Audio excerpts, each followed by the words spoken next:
খিলঞ্জীয়া মহিলা খিলঞ্জীয়া যুৱতীৰ ওপৰত কৰা এই ধৰণৰ নাৰকীয় কাণ্ড কোনো কাৰণতে সহ্য কৰা নহ'ব।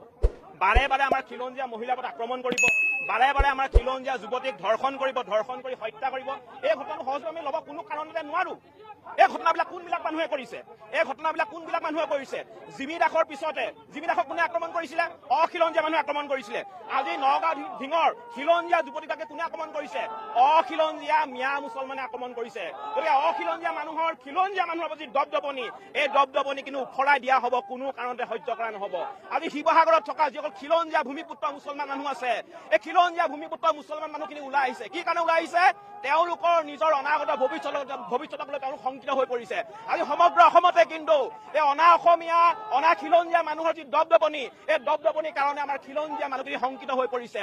এই মিয়া মুছলমানখিনিয়ে, এই মিয়া অখিলঞ্জীয়া মানুহখিনিয়ে বাৰে বাৰে কিন্তু আমাৰ অসমৰ অসমীয়া যুৱতীক, অসমৰ অসমীয়া